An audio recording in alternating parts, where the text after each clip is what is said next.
मात्र प्रणाम 1 2 3 या कुंदे तुषार हार धवला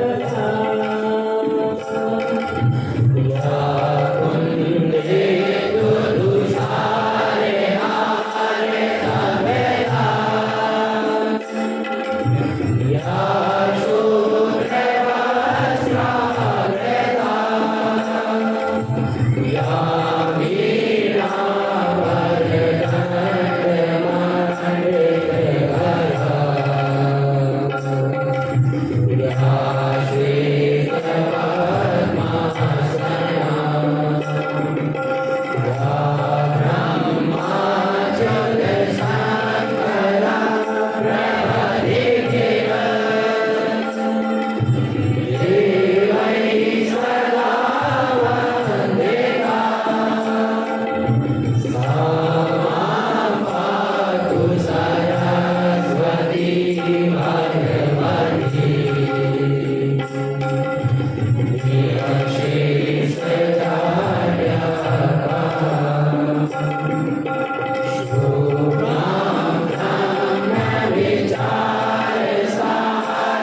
जैसा कि हम सबको विदित है कि स्वाधीनता के अमृत महोत्सव के अंतर्गत पंडित मदन मोहन मालवीय जी की जयंती के शुभ अवसर पर व्याख्यानमाला में उपस्थित माननीय अतिथियों के सुपरिचय के लिए मैं सरस्वती विद्यापीठ के आदरणीय प्राचार्य महोदय श्री उमाशंकर जी भार्गव जी को मंच पर आमंत्रित करता हूं कि वो हम सबको आज के कार्यक्रम के माननीय मुख्य अतिथियों जी का परिचय कराएं।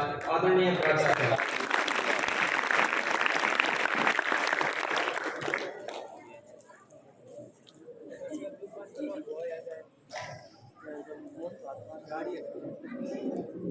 विद्या भारती मध्य भारत प्रांत के अंतर्गत विद्वत परिषद द्वारा आयोजित पंडित मदन मोहन मालवीय जी की जयंती के अवसर पर आयोजित इस व्याख्यान माला में पधारे हुए समस्त आगंतुक महानुभावों का मैं सरस्वती विद्यापीठ आवासीय विद्यालय में हार्दिक स्वागत करता हूँ, वंदन करता हूँ।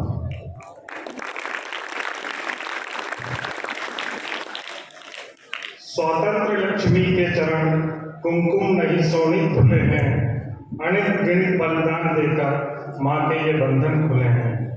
आज इस भाव को लेकर के और हम यह व्याख्यान माला का जो विषय है हमारा स्वाधीनता संघर्ष एवं वर्तमान में हमारे कर्तव्य, इस कार्यक्रम में हमारे बीच में आज जो मुख्य अतिथि विराजमान हैं उनका परिचय इस प्रकार है। आप ITBP शिवपुरी के उप महानिरीक्षक श्री राजीव लोचन जी शुक्ल यहाँ पर हमारे आप 1992 बैच के ITBP कैडर के अधिकारी हैं। आपका जन्म उत्तर प्रदेश के अयोध्या में हुआ है तथा आपने इलेक्ट्रॉनिक्स इंजीनियरिंग में स्नातक की उपाधि प्राप्त की है। आपने अपने सेवा काल में ITBP के विभिन्न पदों पर सेवाएं दी है। ITBP में सहायक सेनानी के पद पर ज्वाइन कर सेवाएं प्रारंभ की। तत्पश्चात महोदय की प्रतिभा, लग्न एवं दृढ़ निश्चय से पूर्ण ITBP में रहते हुए देश सेवा के कार्यों को स्मरण कर गृह मंत्रालय भारत सरकार द्वारा समय समय पर पदोन्नत किया गया तथा दिनांक 3/3/2020 से उप महानिरीक्षक के पद पर पदस्थ हैं और दूरसंचार वाहिनी शिवपुरी में अपनी सेवाएं दे रहे हैं। अपने सेवा काल के दौरान महोदय द्वारा सीमावर्ती क्षेत्र में स्थित राज्य उत्तराखंड, जम्मू कश्मीर, लेह लद्दाख, हिमाचल, अरुणाचल एवं सिक्किम की बॉर्डर बटालियन जैसे कठिन क्षेत्रों में तैनात रहे हैं तथा जम्मू व कश्मीर तैनाती के दौरान आतंकवादी विरोधी ऑपरेशन एवं अरुणाचल प्रदेश में तैनाती के दौरान उल्फा विरोधी ऑपरेशन में हिस्सा लेकर ऑपरेशन को सफल बनाया। इसके अतिरिक्त महोदय ने मार्च 1999 से 2002 तक NSG दिल्ली में भी प्रतिनियुक्ति पर तैनात रहते हुए ITBP को गौरवान्वित किया है। महोदय द्वारा ITBP में की गई सेवाओं के लिए वर्ष 2018 में ITBP स्थापना दिवस के अवसर पर 20 वर्ष की नियमित सेवा clean and good service record हेतु DG इंसाइनिया एंड कमांडेशन रोल से नवाजा गया है एवं सेवा के दौरान इन्हें 2 बार पुलिस महानिदेशक प्रशस्ति पत्र भी प्रदान किया गया है। मैं सरस्वती विद्यापीठ आवासीय विद्यालय में आपका हार्दिक स्वागत करता हूँ, वंदन करता हूँ। आज के इस कार्यक्रम के हमारे मुख्य वक्ता के रूप में उपस्थित हैं आदरणीय श्री देवकीनंदन जी चौरसिया। आप क्षेत्रीय प्रशिक्षण प्रमुख एवं अखिल भारतीय प्रशिक्षण टोली के सदस्य हैं। इसके साथ ही आप हमारी जो राष्ट्रीय शिक्षा नीति है उसमें मध्य प्रदेश शासन की जो टास्क फोर्स है उसके भी आप सदस्य हैं। आपका भी विद्यालय परिषद में हार्दिक स्वागत, वंदन, अभिनंदन। आज के कार्यक्रम की अध्यक्षता कर रहे हैं श्री कुंज बिहारी जी चतुर्वेदी। आप विद्या भारती के अंतर्गत जिला शिवपुरी के जिला प्रतिनिधि का दायित्व आप देखते हैं। जो हमारा जिला अमृत महोत्सव कार्यक्रम चल रहा है उसके अंतर्गत आप जिला अमृत महोत्सव समिति के संयोजक एवं कार्य की दृष्टि से लोक निर्माण विभाग में इंजीनियर के पद पर तैनात हैं। आपका भी विद्यालय परिषद में हार्दिक स्वागत, वंदन। विशिष्ट अतिथि के रूप में आदरणीय श्री चंद्रहंस जी पाठक, विभाग समन्वय विभाग शिवपुरी, आपके पास आप विभिन्न स्थानों पर प्रधानाचार्य एवं विभाग समन्वय के नाते कार्य करते हुए वर्तमान में शिवपुरी विभाग का दायित्व आपकी ओर है। इसके साथ ही अब अभिनव प्रज्ञा दी जो हमारे यहाँ से क्रांति पत्रिका निकलती है उसके संपादक मंडल में भी आप शामिल हैं। साथ ही क्षेत्रीय प्रचार प्रमुख ऐसा दायित्व आपकी ओर है।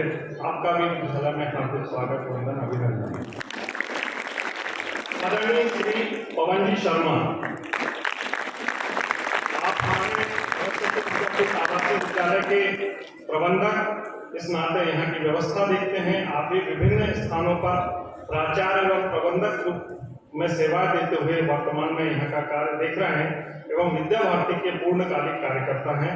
आपका भी विद्यालय परिसर में हार्दिक स्वागत अभिनंदन। श्री विपिन जी शर्मा हमारे राष्ट्रीय स्वयंसेवक संघ के जिला कार्यकारी हैं। आपका भी स्वागत वंदन।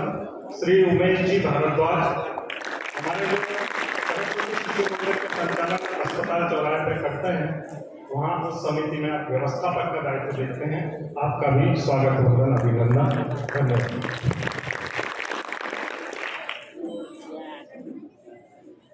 धन्यवाद प्राचार्य जी। अब अतिथि परिचय के उपरांत अब मिला है अतिथि स्वागत की। अतिथि स्वागत की हमारे अतिथियों के लिए मैं मंच पर आमंत्रण करता हूं आदरणीय श्री गोपाल सिंह जी राठौर, प्राचार्य सरस्वती शिशु मंदिर अस्पताल चौराहा यूपी, एवं श्रीमती श्वेता दीदी, प्रधानाचार्य सरस्वती शिशु मंदिर गणेश कॉलोनी, तथा रेणु राठौर दीदी, प्रधानाचार्य सरस्वती शिशु मंदिर राघवेंद्र नगर को मैं मंच पर आमंत्रित करता हूं कि वे आज अतिथियों के ललाट पर तिलक लगाकर श्रीफल फूल एवं स्मृति चिन्ह भेंट कर स्वागत करें। धन्यवाद।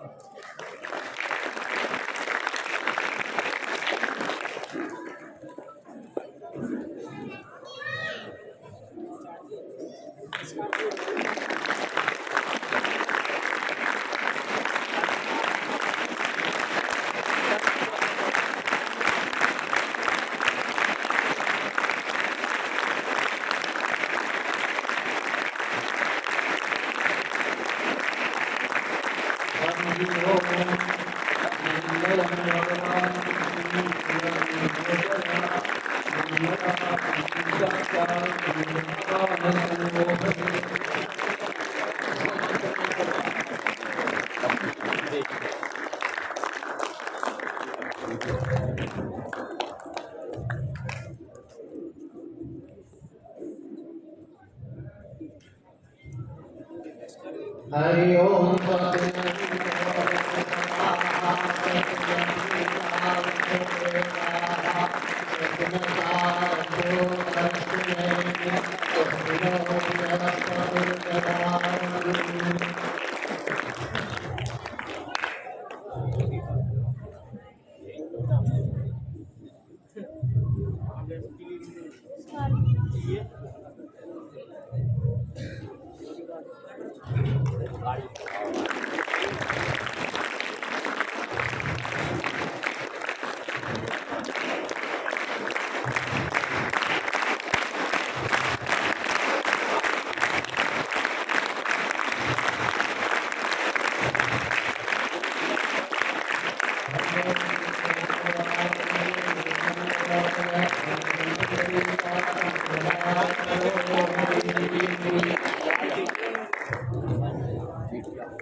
धन्यवाद आदरणीय। और कार्यक्रम की अगली कड़ी में मैं मंच पर उपस्थित आज के इस कार्यक्रम के माननीय विशिष्ट अतिथि माननीय श्री चंद्रवंश पाठक जी से आग्रह करता हूं कि वह हमको इस कार्यक्रम की महत्ता को स्पष्ट करें। धन्यवाद।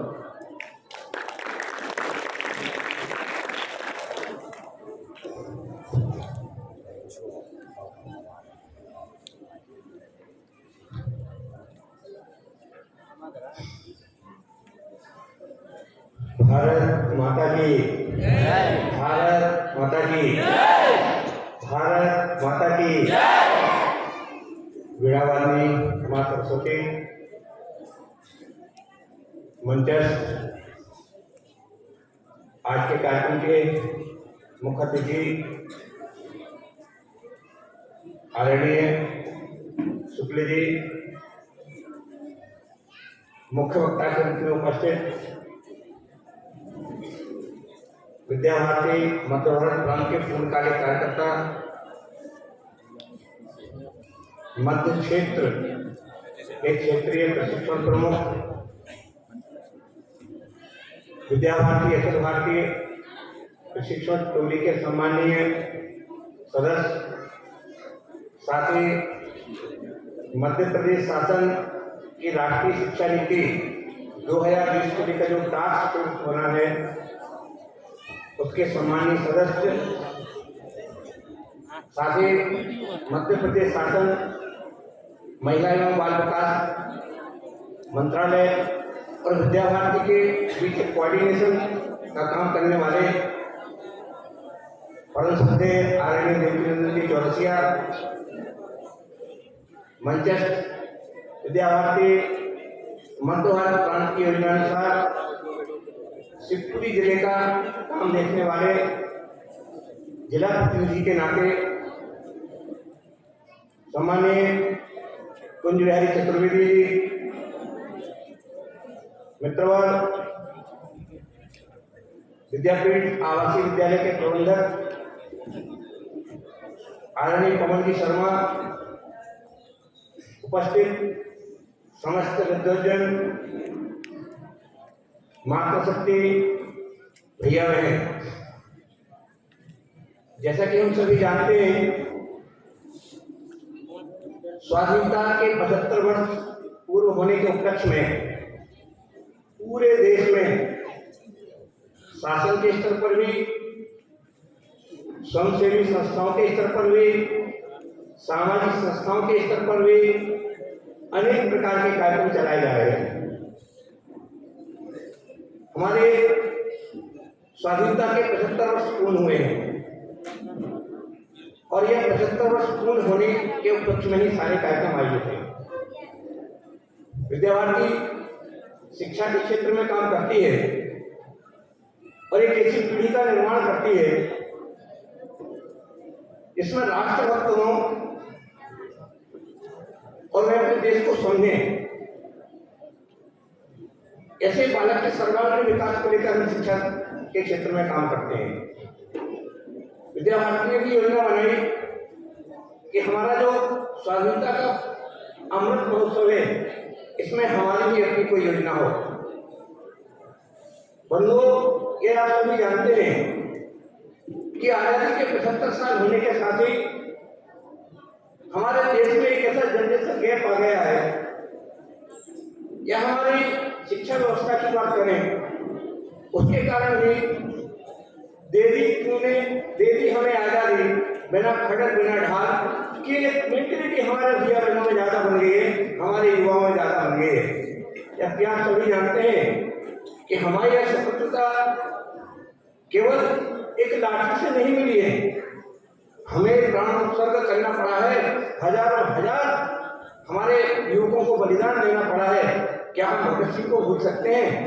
क्या हम चंद्रशेखर आजाद को भूल सकते हैं? क्या हम खुदीराम की 19 साल की आयु को भूल सकते हैं?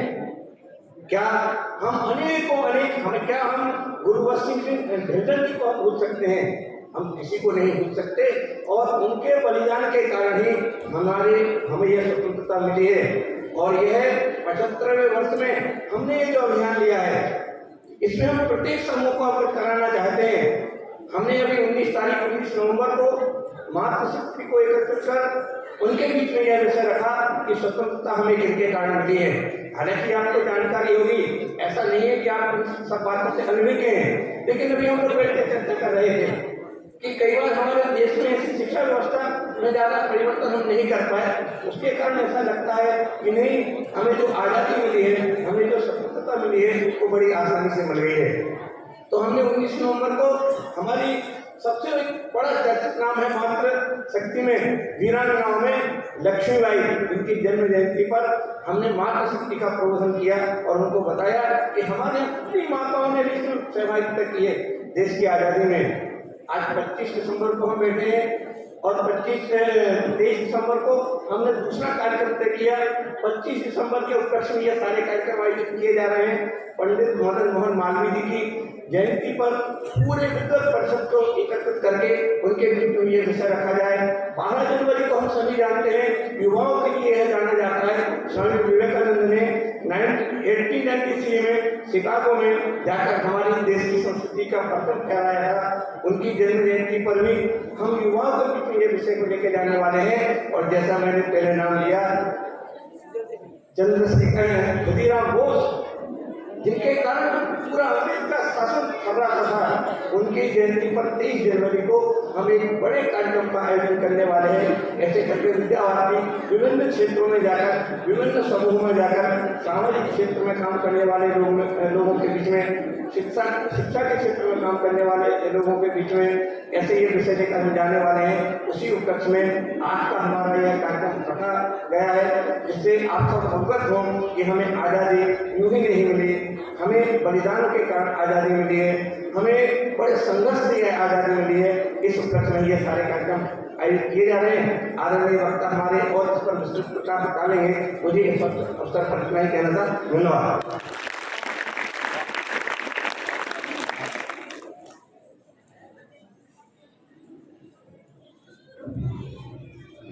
धन्यवाद भाई साहब।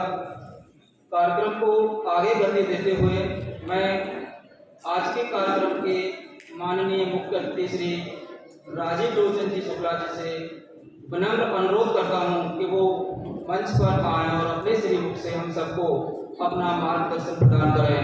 आदरणीय शुक्ला जी।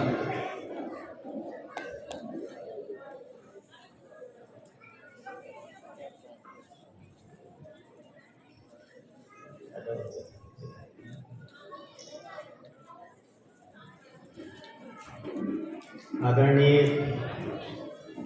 सरस्वती आवासीय विद्यालय के प्रबंधक महोदय, प्रधानाचार्य महोदय, इस डायस पे बैठे हुए मुख्य अतिथि, मुख्य वक्ता, आए हुए अभिभावक,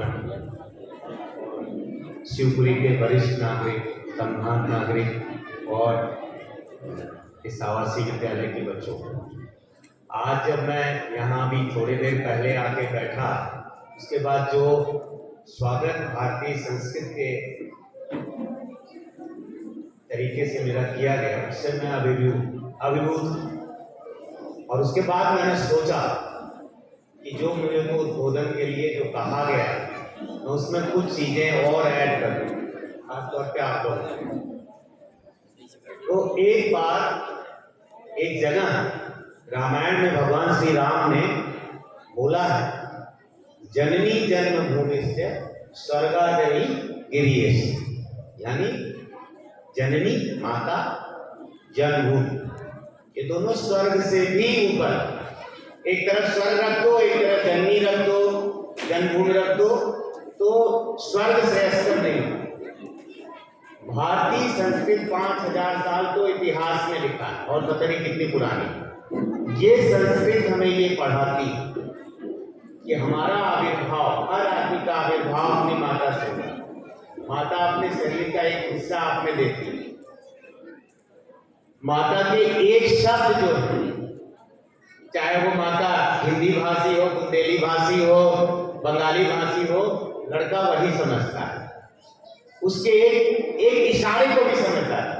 कि जैसे जैसे वो लड़का बड़ा होने लगता है, वो अपनी माता का हर चीज अनुसरण करता है। जब वो समाज में आता है तब समाज का अनुसरण करता है। लेकिन माता उससे कभी ये अपेक्षा नहीं रखती है कि ये बेटा बड़ा होकर के मेरे को ये देगा वो देगा। वो हमेशा उसकी एक अपेक्षा रखती है, स्वस्थ रहे, आगे बढ़े। जब वो समाज में जाता है तो हम इसी तरह से हमारी जन्मभूमि, चाहे आप शिवपुरी पैदा हुए, चाहे मैं अयोध्या में पैदा हुआ, चाहे हम सारे भारत में पैदा, ये जन्मभूमि भी हमें हमेशा यही देती रहती है कि ये हमारा बच्चा आगे बढ़ के आगे, ये कुछ मांगती नहीं। हम जब बाहर जाते, जब मैं विदेश में जाता हूं तो मेरी आइडेंटिटी क्या रहती है? भारतीय। हम इस प्रांत से बाहर जाते हैं तो मध्य प्रदेश के, लेकिन हम भारतीय जो हमारी है, भारतीय संस्कृत और भारतीय, ये हमारे साथ जीवन पर्यंत रहता है। जैसे हम अपनी माँ को नहीं छोड़ सकते, कोई दूसरी माँ लाके खड़ी कर दी जाए, कोई बच्चा अपनी माँ का रास्ता नहीं मानता। ठीक इसी तरह से ये जितनी विदेशी संस्कृति आपके ऊपर आती है, ये विदेशी आक्रांता है जिन्होंने आपको गुलाम किया, चाहे वो मुगल रहे हों, चाहे वो आपके क्रिश्चियन रहे हों, या अंग्रेजों के रूप में। हजारों साल की गुलामी के बाद जो हमारे पूर्वज थे, उन्होंने कभी उनको एक्सेप्ट नहीं किया। जैसे बच्चा अपनी माँ के अलावा किसी को नहीं एक्सेप्ट करता, वैसे ही सतत लड़ते हैं। तो जैसा अभी हमारे से पहले जो वक्ता बोल रहे थे, उन्होंने बिल्कुल सही बोला कि सिर्फ वो खड़ा कर उससे नहीं हुआ। नींव के पत्थर में हजारों ऐसे लोग हैं जिन्होंने बिना कुछ समझे, बिना कुछ जाने इस गुलामी से तोड़ने के लिए अपना सब कुछ लगा दिया, मर भी गए, उनका नाम भी कोई नहीं जानता। तो आजादी, जब मैं मूल विषय पे आता हूं, जो कर्तव्य है, कर्तव्य सिर्फ ये नहीं है कि हम पहले वोट देने के पावर में नहीं थे, आजादी के बाद हमने वोट का राइट पा लिया, लेकिन हमारा समाज, हमारे समाज पे उस गुलामी के जो गंभीर प्रहार हुए, वो जो घाव है, वो अभी भरे नहीं। चाहे वो हमारी संस्कृति पे हो, चाहे हमारी भाषा पे हो, चाहे हमारे धर्म ग्रंथों पे। अब में से बहुत लोग होंगे जिन्होंने वेद पढ़ा ही नहीं होगा, जबकि वेद, ऋग्वेद जो सबसे पुराने हमारे धर्म, वर्ल्ड के धर्म हैं, उसमें एक मंत्र में कहा गया है कि सबका कल्याण। हम उस संस्कृति के लोग हैं जो किसी के साथ दुश्मनी नहीं रखते, लेकिन हम उसी तरह से सुभाष चंद्र बोस की वो भाषा भी भूल गए कि अगर तुम मुझे एक झापड़ मारो तो दो झापड़। ऐसे ही स्वतंत्रता बचाई जाती है। स्वतंत्रता के लिए हर नागरिक को ये बोध होना चाहिए कि जैसे हम अपने को बचाते हैं, इसी तरह से ये समाज इस देश को बचाए, और इसको बचाने के लिए हमारे कर्तव्य क्या होने चाहिए, वो मैं बहुत सही बता देता हूँ। सबसे बड़ा कर्तव्य है स्वस्थ रहो और अपने देश के लिए मर मिटने का और अपनी संस्कृति के लिए हमेशा लड़ने का जज्बा रखो। हमेशा अपनी संस्कृति पे गर्व कि आप भारतीय हैं और आप हिंदू संस्कृति के प्रतिनिधि हैं। कभी भी इससे निराश ना हो, या दूसरी संस्कृति के दूसरे चाल चलन के दूसरे पहनावे, इसको मत वो करें। मुझे बहुत अच्छा लगता, मैं 2 साल कभी, मैं आप सबको शेयर कर रहा हूँ, बता रहा हूँ, बहुत पहले मैं 2 साल शिशु मंदिर में पढ़ा। उन 2 साल के संस्कार से मैंने अपनी सर्विस में जब भी मैं हिंदी या जो अभी आपने इतने साल बाद मुझे वो शुक्ला वो जब सरस्वती पूजा का मंत्र पढ़ा गया मैं बिल्कुल बहुत पसंद मुझे उतने 30 साल पहले की बात याद है।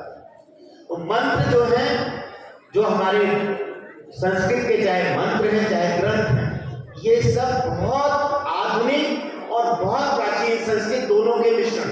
आधुनिक मैं इसलिए कहूंगा कि संस्कृत से अच्छी कोई भाषा नहीं, आज भी गणितज्ञ बताते हैं कंप्यूटर में से अच्छी भाषा नहीं।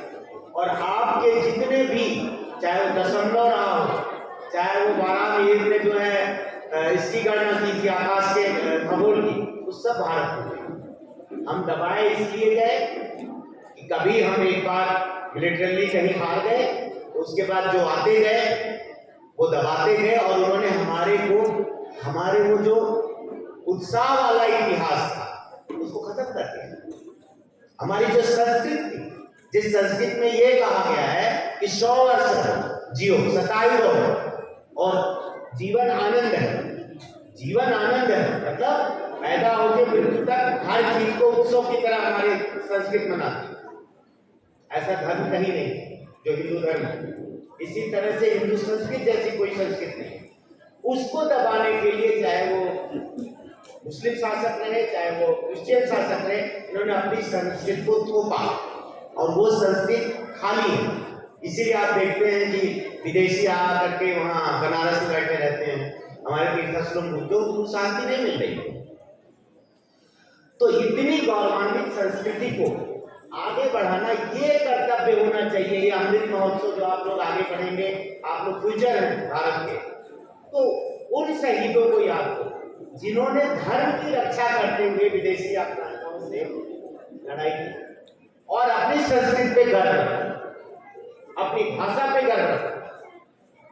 ये जो विद्यालय चलते हैं ये शुद्ध संस्कृत और हिंदी मुझे बहुत अच्छा लगा। और आप जानते हैं मेरे साथ के कई IPS जो है सब शिशु मंदिर से पढ़े ऐसे बहुत हैं। आप भी कल को IAS IPS बनो तो जब जाओ तो वो मत भूलो अपनी जैसे मैंने बोला ना अपनी जननी को मत भूलो और अपनी जन्मभूमि को ना। तो ये कर्तव्य से जब आप आगे बढ़ेंगे तो हमारे देश का फ्यूचर बहुत आनंदमय रहेगा बहुत सुंदर है। और इन्हीं शब्दों के साथ मुझे ज़्यादा और मेरा वो था लेकिन समय की कमी है और सबसे मुझे ज़्यादा अच्छा ये लग रहा है कि ये स्कूल जो ये विद्यालय है इसका हर चीज़ बहुत भव्य है। चाहे वो ये सभा मंडप हो चाहे वो विद्यालय की बिल्डिंग हो जो भी इनके मैनेजमेंट हैं या जिन्होंने भी अपना सहयोग दिया है मैं उन सबको साधुवाद देता हूँ और आप सबको पुनः धन्यवाद देता हूँ। जय हिंद।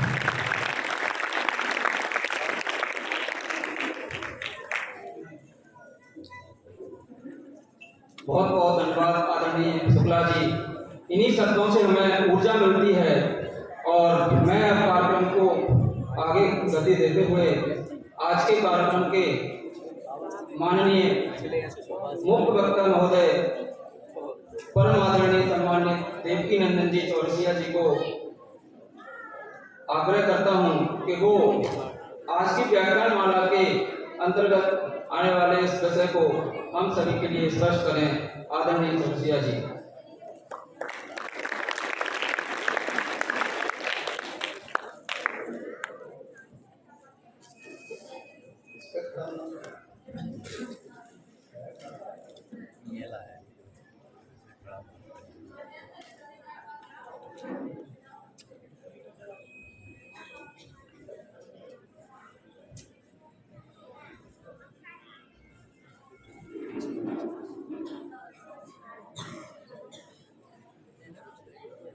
स्वाधीनता के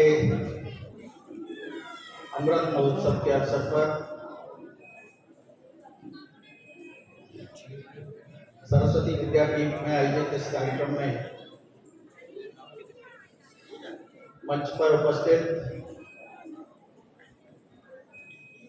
ITBP के कमांडेंट आदरणीय शुक्ला जी, आज के इस कार्यक्रम के सम्मानीय अध्यक्ष कुंज बिहारी जी, मेरे सहयोगी और मेरे मित्र इस विभाग के विभाग समन्वयक श्रीमान चंद्रन सिंह पाठक, विद्यापीठ के व्यवस्थापक प्रबंधक मान्यवर पवन जी शर्मा, आज हमारे इस कार्यक्रम में संघ के जिला संचालक सम्मानीय शर्मा जी, इस अमृत महोत्सव के अवसर पर इस विचार गोष्ठी में उपस्थित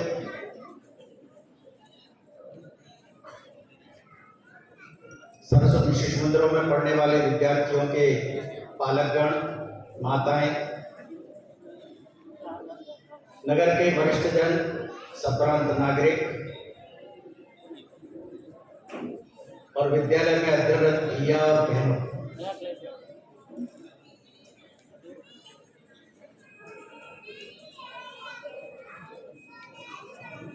प्रस्तावना में पाठक जी ने आपके सामने विषय रखा कि हमारे देश को स्वतंत्र हुए 75 वर्ष हो गए। ये 75वां वर्ष चल रहा है। 15 अगस्त 2021 को लाल किले की प्राचीर से भारत के प्रधानमंत्री आदरणीय नरेंद्र मोदी जी ने ये घोषणा की कि आने वाला ये वर्ष हम अमृत महोत्सव के रूप में मनाएंगे और इस अमृत महोत्सव में इन 75 सालों में इस देश ने क्या पाया और क्या खोया, इसका विमर्श भी करेंगे, इसका चिंतन भी करेंगे। जो इस देश की उपलब्धियां हैं वो भी समाज के सामने ले जाएंगे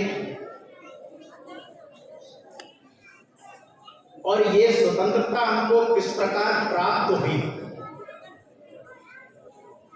इसके बारे में भी आने वाली पीढ़ी को और वर्तमान के नागरिकों को बताने की आवश्यकता है।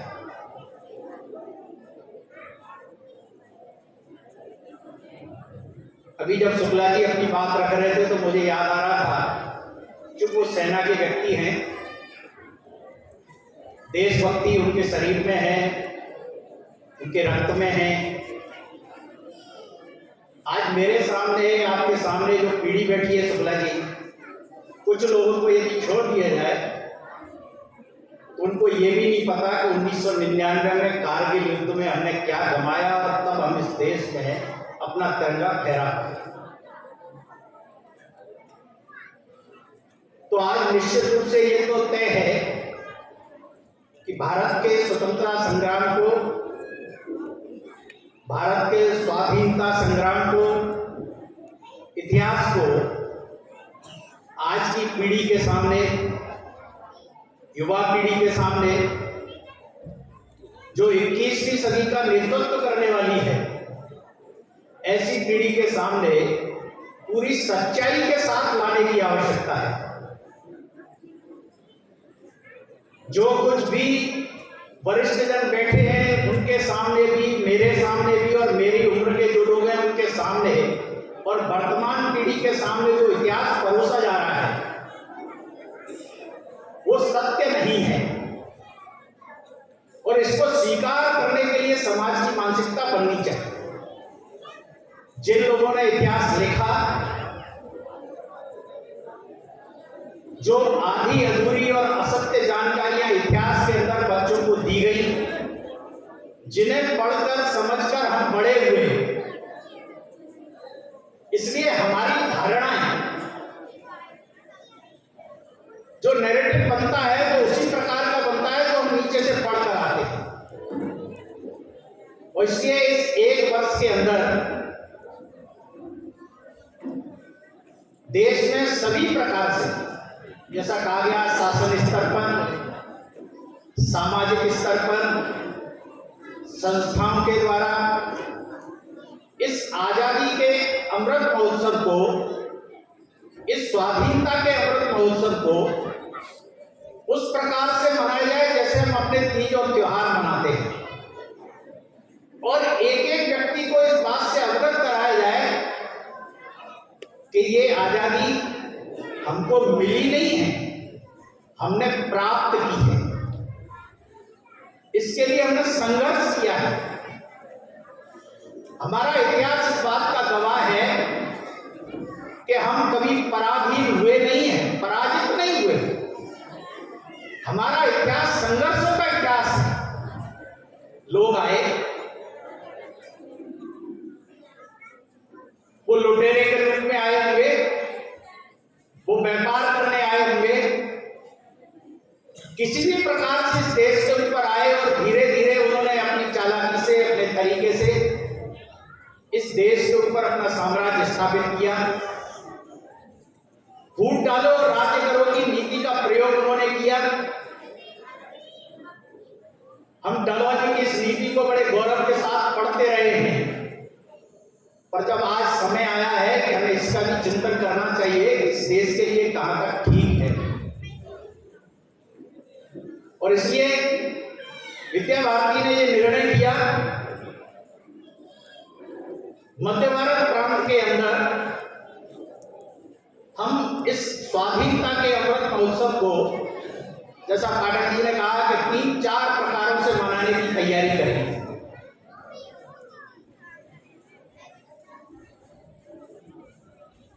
उन्नीस नवंबर ये महारानी लक्ष्मीबाई का जन्मदिन है।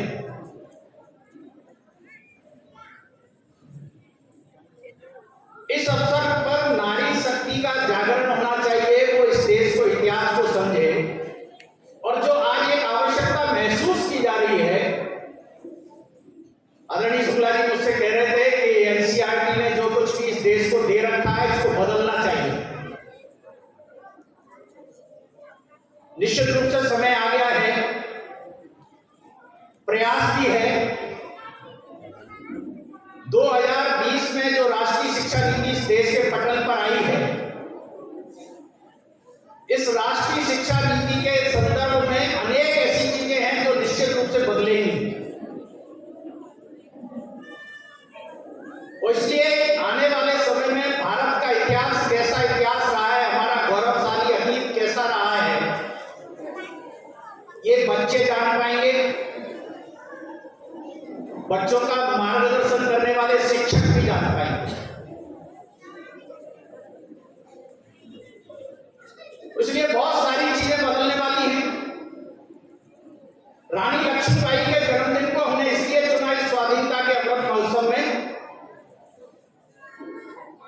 क्योंकि इस देश के अंदर स्वतंत्रता प्राप्ति में बहुत सारी ऐसी नारियां हैं देश की, जिन्होंने अपना सर्वस्व न्यौछावर किया, योगदान दिया, प्राणों की आहुति भी दी। परंतु यदि गिने चुने 2-3 नामों को यदि छोड़ दिया जाए, जो इस आबादी का आधा हिस्सा होती है महिला, उसको यह पता नहीं कि आजादी के इस संघर्ष में कितनी महिलाओं ने अपने प्राणों को न्यौछावर कर दिया। और इसलिए इस देश की इतनी अनेक महान नारियां वो इतिहास का हिस्सा बननी चाहिए। मैंने अभी कक्षा 12वीं के कुछ विद्यार्थियों को एक स्कूल में पूछा,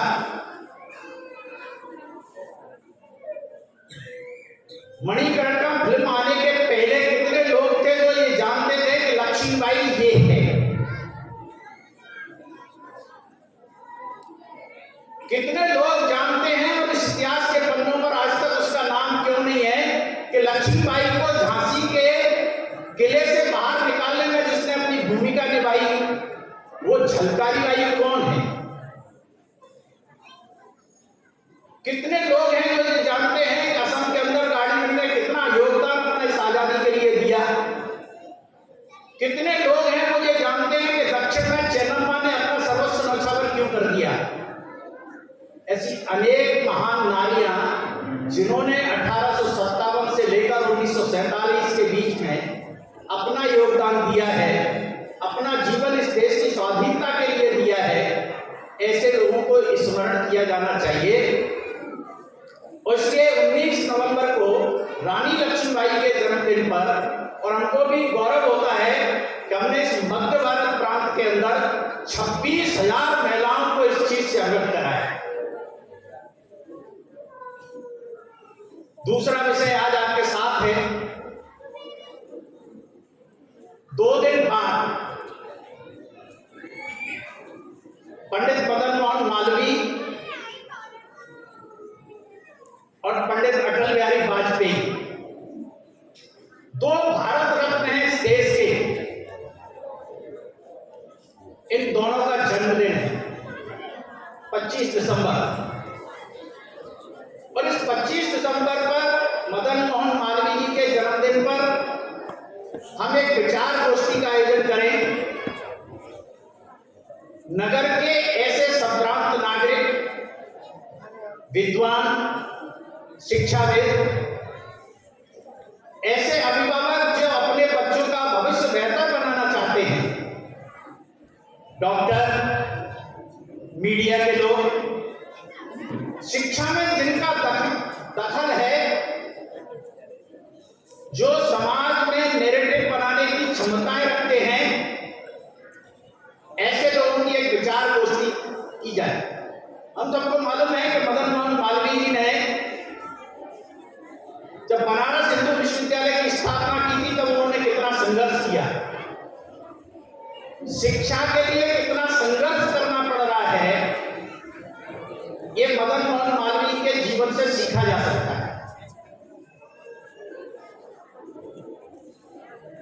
उन्होंने हैदराबाद निजाम ने जब उनको सहयोग नहीं किया और उसने कहा कि तुम पैसे की बात करते हो, मैं तो तुमको जूती भी नहीं दूंगा अपनी, और उस जूती को ले जाकर 4 मीनार चौराहे पर हैदराबाद में जब उन्होंने नीलाम किया, उस समय उस हैदराबाद के निजाम को समझ में आया कि ये आदमी किस प्रकार का है।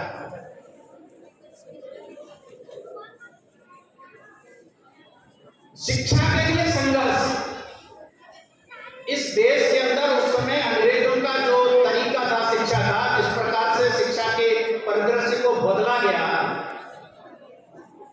गुरुकुल बंद किए गए, और जिस प्रकार के स्कूल और विश्वविद्यालय प्रारंभ हुए, उसमें से उनको ध्यान में आया कि यदि मैंने दर्शन को लेकर, भारतीय विचारों को लेकर, भारतीय संस्कृति को लेकर यदि ये विश्वविद्यालय प्रारंभ नहीं किया, तो आने वाले समय में हमारी जो युवा पीढ़ी होगी उसकी दिशा क्या होगी, यह कहना बहुत कठिन होगा। इसलिए उनके जन्मदिन पर एक विचार गोष्ठी का आयोजन करना चाहिए, ये विषय आया, और इसलिए आज उसी उपलक्ष्य में हम यहाँ से उपस्थित किए।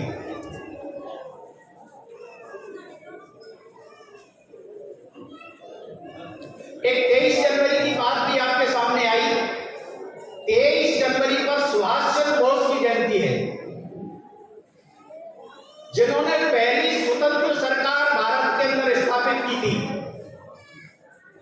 उन सुभाष चंद्र बोस की जयंती पर सरस्वती शिशु मंदिरों के प्रांगणों में लगभग वर्चुअल रूप से 5 लाख लोग मध्य भारत प्रांत के उस कार्यक्रम से जुड़े। एक ऐसी कार्य योजना हमने तैयार की है। हम इस प्रांत के लगभग 5 से 7 लाख लोगों को इस देश की आजादी के प्रमुख दृश्यों को दिखाना चाहते हैं। और ये जो बात बार बार आ रही है कि हमको आजादी मिल गई, ये वास्तव में मिली नहीं, हमने प्राप्त की, संघर्ष से प्राप्त की। ये ठीक है कि उस बीच में अहिंसक आंदोलन भी हुए हैं। महात्मा गांधी जिन आंदोलनों का नेतृत्व करते थे वो अहिंसक आंदोलन थे, परंतु केवल अहिंसक आंदोलन की दम पर आजादी नहीं मिली। आजादी के लिए, स्वाधीनता के लिए हमको संघर्ष करना पड़ा। इस आजादी शब्द का जो दुरुपयोग आज के समय में हो रहा है, हमने इसलिए उसको स्वाधीनता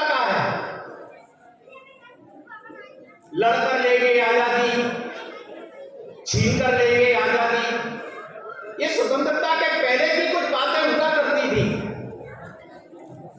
परंतु स्वतंत्र भारत में छीनकर आजादी लेने का कोई विषय नहीं बचा है।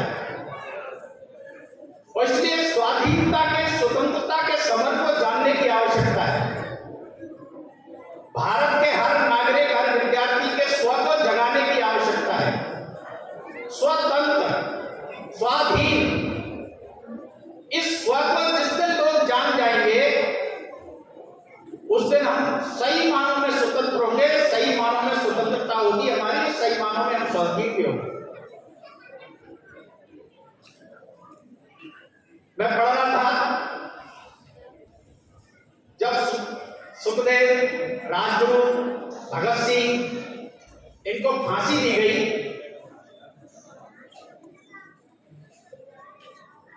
तब कौन लोग थे जिन्होंने इनका विरोध किया?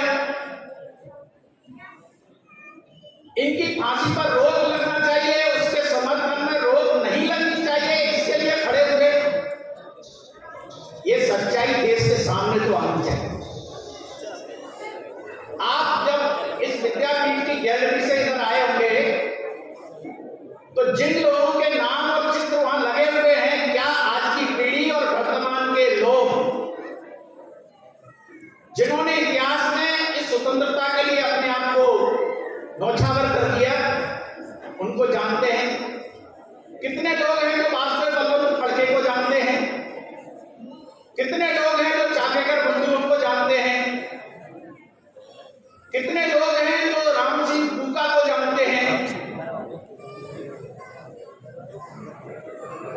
चंद्रशेखर आजाद के बारे में जब शुक्ला जी से बातचीत हो रही थी तो मुझे याद है 2003 तक इलाहाबाद के उस अल्फ्रेड पार्क में जहां उन्होंने अपने आप को गोली मारकर स्वयं को समाप्त किया था, आजाद हूं, आजाद रहूंगा, उसका नाम 2003 में अटल बिहारी वाजपेयी की सरकार आने के बाद, डॉक्टर मुरली मनोहर जोशी के हस्तक्षेप के बाद वो चंद्रशेखर आजाद पार्क हुआ है। ऐसे अनेक चीजें हैं जो सच्चाई के साथ विद्यार्थियों के सामने आनी चाहिए, जनमानस के सामने आनी चाहिए। और इसलिए स्वतंत्रता के अमृत महोत्सव में हमने जो कुछ भी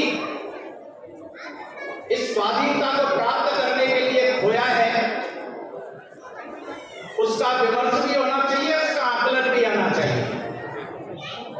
और जो हमने पाया है, निश्चित रूप से एक बात शायद आपने सुनी या नहीं सुनी, स्वतंत्र होने के बाद सबसे पहला हमारा मौलिक कर्तव्य, मौलिक अधिकार हमको मिला, मतदान का अधिकार। दुनिया के देशों में ऐसा नहीं था। भारत ने स्वतंत्र होने के बाद सबसे पहले हमको कुछ दिया तो मौलिक अधिकार दिया, मतदान का अधिकार दिया, अपनी सरकार चुनने का अधिकार दिया। हमने इस बीच में अनेक चीजें ऐसी भी हैं जो देश के लिए झेली हैं, आज जिनके साथ हम संघर्ष कर रहे हैं। इस देश के अंदर आतंकवाद है, अलगाववाद है, नक्सलवाद है। इनके कारण अनेक ऐसी चीजें हैं जो देश की प्रगति में बाधक हैं। ये कौन लोग हैं? क्यों नहीं देश को तरक्की देखना चाहते हैं? ये भी आज विचार करने की जरूरत है। इस स्वाधीनता के अमृत महोत्सव में हमको इसकी भी सोच विचार करना चाहिए। जब हम 1947 में स्वतंत्र हुए तब हमने विभाजन की बहुत बड़ी त्रासदी भी झेली है। इस विभाजन के अंदर जितने लोगों ने अपने प्राणों की आहुति दी है, उतनी तो 1857 से लेकर 1947 तक स्वतंत्रता सेनानियों ने भी दी थी। उससे ज्यादा लोग भारत विभाजन के समय अपने प्राणों की आहुति दी, लोग मारे गए। ये सच्चाई है और सच्चाई को इस हिंदुस्तान को स्वीकार करना पड़ेगा। कौन लोग थे जिन्होंने ये सब किया, ये भी आप जानने की आवश्यकता है। और इसके साथ साथ जब हम 21वीं सदी की ओर बढ़ रहे हैं तो हमको ये भी जान लेना चाहिए कि इन परिस्थितियों के बीच में भी भारत दुनिया में अपना स्थान बनाकर रखता है। आज अंतरिक्ष के क्षेत्र में, विज्ञान के क्षेत्र में थोरियम जैसा रासायनिक पदार्थ भारत पर जितना भंडार है वो दुनिया के पास कहीं नहीं है।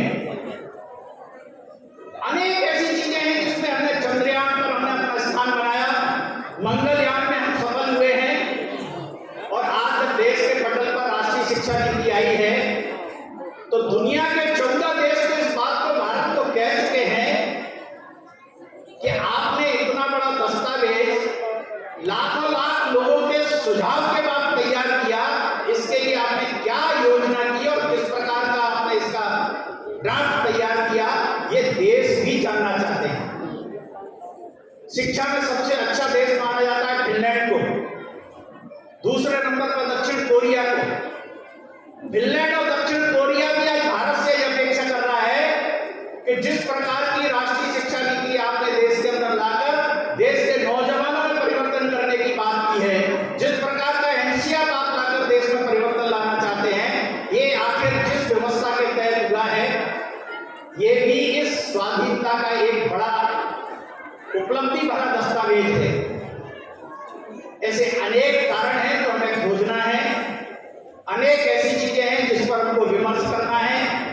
हमारी ये युवा पीढ़ी उनको जाने, आने वाली पीढ़ी अपने अधिकार और कर्तव्यों के साथ खड़ी हो, वो देश के स्वाभिमान को जाने, देश की परंपराओं को जाने, देश की संस्कृति को जाने, देश की संस्कृति से जुड़े। ये सारी चीजें यदि होती हैं तो निश्चित रूप से हमारी स्वाधीनता ये अक्षुण्ण रहेगी, इसके ऊपर कोई उंगली उठाने की हिम्मत नहीं कर सकेगा।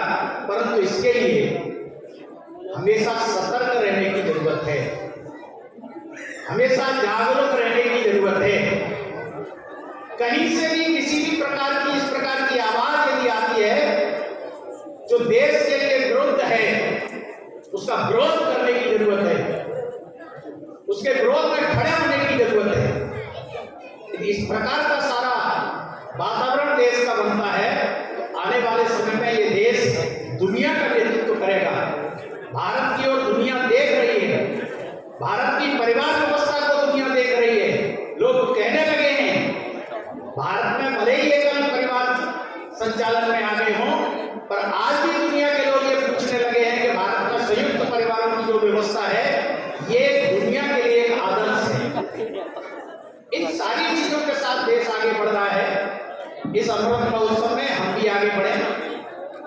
समय की मर्यादा है, मैं अपनी बात को यहाँ समाप्त करता हूँ और आपसे आग्रह करता हूँ आने वाले समय में आप इस अमृत महोत्सव में जो उपलब्धियां हैं देश की और जो कमियां हैं देश की, इनके बारे में विचार करें, विमर्श करें, चिंतन करें।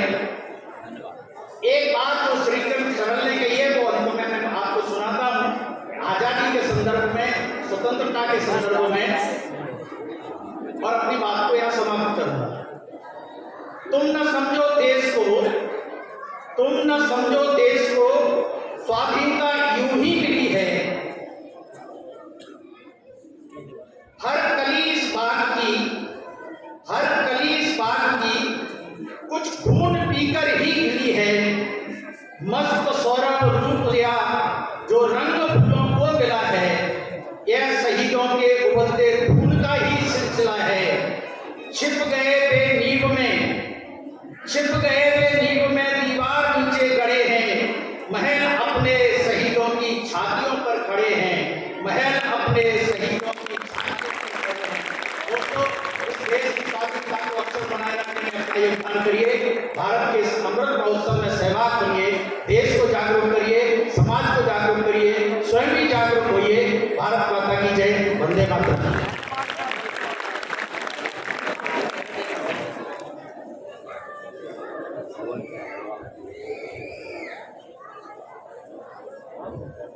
धन्यवाद भाई साहब। यह बात हवाओं को बताए रखना, रोशनी होगी चिरागों को जलाए रखना। लहू देकर जिसकी इबादत हमने की, ऐसे तिरंगे को दिल में बनाए रखना।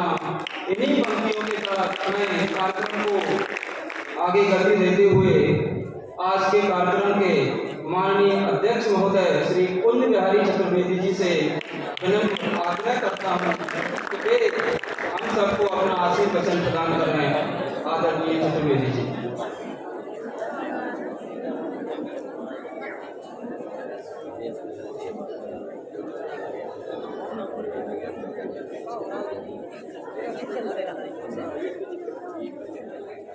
स्वाधीनता के इस अमृत महोत्सव की जो श्रृंखला विद्या भारती ने आयोजित की है, उसकी दूसरी कड़ी में आज के इस कार्यक्रम में मुख्य अतिथि आदरणीय श्री शुक्ला जी, मुख्य वक्ता के रूप में उपस्थित मध्य भारत प्रांत के प्रशिक्षण प्रमुख श्री नंदन जी चौरसिया जी, हमारे विभाग के विभाग संचालक श्री चंदन पाठक जी और इस विद्यापीठ के प्रबंधक श्री पवन जी शर्मा, इस सभागार में उपस्थित शिवपुरी जिला संचालक श्री पवन जी शर्मा, इस विद्यालय के प्राचार्य श्री उमाशंकर जी, इस सभागार में उपस्थित राज्य बाल कल्याण समिति जो इस नगर के 5 विद्यालयों का संचालन करती है विद्या भारती के, उसके माननीय व्यवस्थापक मेरे अनुज योगेश जी शर्मा, इस सभागार में उपस्थित विद्या भारती परिवार के आचार्यगण और दीदियां, सभी अभिभावकगण, वरिष्ठ नागरिक एवं प्यारे भैया और बहनों, जब देश ने आह्वान किया कि आजादी के इस 75वें वर्ष में हमें पूरी देश में पूरे वर्ष भर अमृत महोत्सव के रूप में इसको मनाना है, उसका उद्देश्य ये था जो आजादी के नायक जो किन्हीं कारणों से विस्मृत हो गए हैं, जिनकी चर्चा हमारे इतिहास में, हमारी पुस्तकों में, हमारे साहित्य लेखन में, हमारे सिलेबस में किन्हीं कारणों से जाने अनजाने नहीं हो पाई है, उनको भी हम याद करें, उनके बारे में भी हम जानें, उनको जो उनका जो अधिकार उनको नहीं मिल पाया है, उनको पुनर्प्रतिष्ठित हो, उनकी पुनर्स्थापना हो, ये इसका एक ध्येय ये भी था। विद्या भारती जिसका लक्ष्य ही राष्ट्रवादी विचारों से उत्प्रोत नई पीढ़ी को प्रशिक्षित करना है, इस तरह के कार्यक्रम आयोजन करने में हमेशा अग्रणी रहती है। जब ये आह्वान हुआ तो विद्या भारती ने भी इस कार्यक्रमों के लिए बृहद रचना की बृहद योजना बनाई। जैसा अभी आपकी जानकारी में आया कि हम इस पूरे आयोजन के लिए जो मुख्य आयोजन है वो 23 जनवरी को करने वाले हैं, सुभाष चंद्र बोस जयंती के अवसर पर, और उसमें 5 लाख लोगों की उपस्थिति सुनिश्चित करने वाले हैं। 5 लाख लोगों तक हमारी बात जाए ये सुनिश्चित करने वाले हैं। उस मुख्य आयोजन के सपोर्टिंग कार्यक्रमों के लिए, उस कार्यक्रम के लिए जो भूमिका बनने चाहिए, जो एक माहौल बनने चाहिए, उस सबके लिए हमने 3 आयोजन और किए हैं। पहला अभी जैसे आपकी जानकारी में आया 19 नवंबर को महारानी लक्ष्मीबाई के जन्म दिवस पर हमने मातृ दिवस का आयोजन किया। आज उसकी दूसरी कड़ी के रूप में हम 25 दिसंबर के मदन मोहन मालवीय जयंती से 2 दिन पहले ये आयोजन कर रहे हैं। 12 जनवरी का जो कार्यक्रम है उसमें हमारे कार्यकर्ता विभिन्न विद्यालयों में जाके और इस संबंध में अपनी बात रखेंगे, अपनी बात उन तक पहुंचाएंगे, और अंतिम जो कार्यक्रम है, मुख्य कार्यक्रम है, वो 23 जनवरी को आयोजित होगा। तो इस कड़ी में ये आज एक दूसरा कार्यक्रम हम कर रहे हैं। कल हमने अपने सरस्वती विद्यालय अस्पताल चौराहे पर गणित दिवस का आयोजन किया था। जब मैंने अपने कार्यालय में विषय की चर्चा की कि आज गणित दिवस का आयोजन है और श्री रामन जी की जयंती है उस उपलक्ष्य में आयोजन हर साल होता है, तो किसी को इस विषय में बिल्कुल भी जानकारी नहीं थी। ये रामानुज जी कौन है, गणेश दिवस क्या है, ये सब लोगों को नहीं मालूम हो पाता है। तो मैं कहना ये चाहता हूँ कि हमारे ऐसे बहुत से नायक हैं, हमारे ऐसे बहुत से अनुसंधान करता है, अन्वेषण करता है, क्योंकि वो हमारी संस्कृति से जुड़े हुए थे, तो उनको वो महत्व नहीं मिल पाया, उनको वो स्थान वहाँ पर नहीं मिल पाया। हम केवल टूर्नामेंट में 5 वर्ष को पढ़ते रह गए, और जिन्होंने 3,384 साथियों का शोध किया, उनके बारे में लोगों को बताया, हम उनके बारे में जानते भी नहीं, तो हमारे देश से होते हुए उनके बारे में नहीं जानते। ऐसे नायक, ऐसे बहुत से नायक हैं हर क्षेत्र में। आज सुबह ये 2-3 दिन से आप पढ़ भी रहे होंगे, ये नैरेटिव जो पहले था कि आज विदेश से भारत की धरती पर आए हैं, अभी ये नैरेटिव बिल्कुल चेंज होने लगा है। और ये बात पुनः उभर के आई है कि जो सबसे पहले पृथ्वी पर जो चित्र समुद्र से बाहर निकला था, वो भारतवर्ष की सिंह भूमि का चित्र था। ये झारखंड के आसपास की भूमि है, उसको सिंह भूमि के नाम से आज जाना जाता है। और 360 करोड़ साल पहले जो समुद्र से बाहर जो चित्र आया था, सबसे पहले जो चित्र आया था वो सिंह भूमि का चित्र था।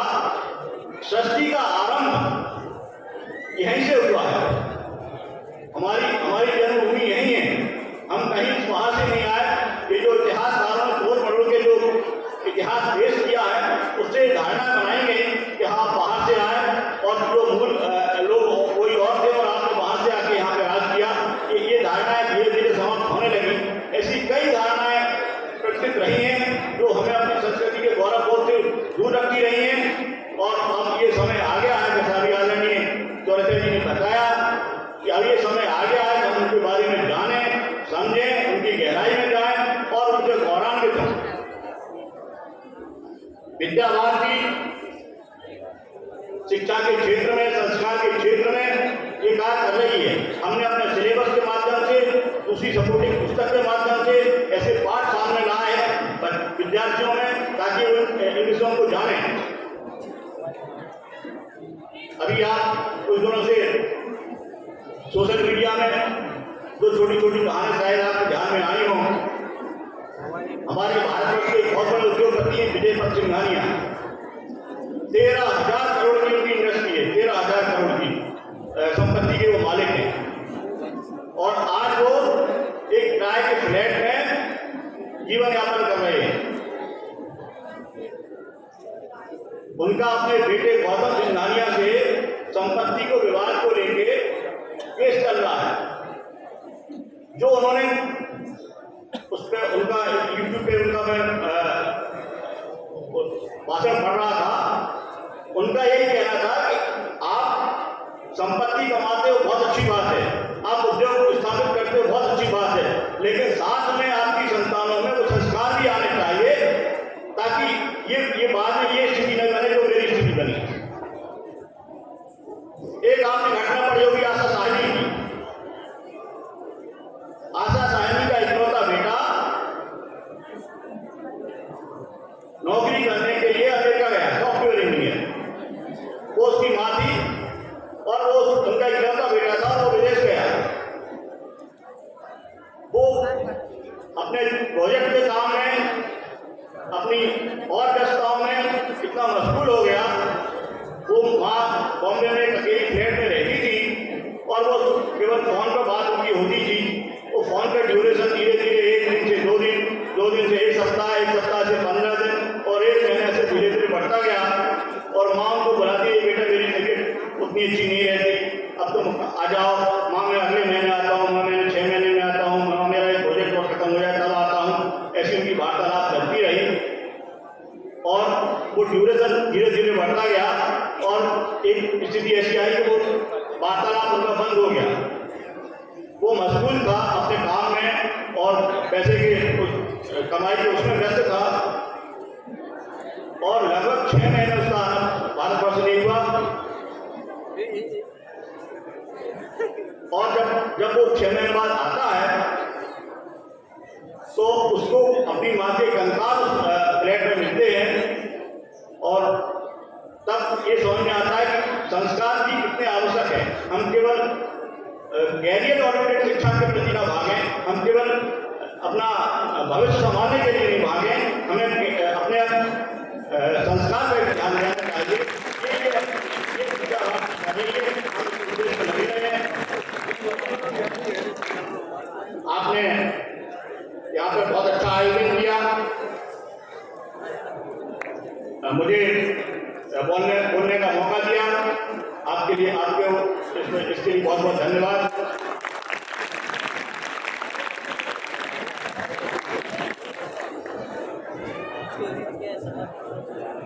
बहुत बहुत धन्यवाद आदरणीय भाई साहब। और अब मैं मंचासीन महान बाबा से विनम्र अनुरोध करता हूं कि वो सामने मंच पर अपना स्थान ग्रहण करेंगे।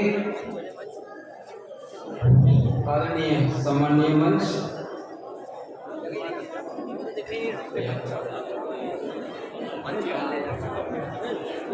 इसके बाद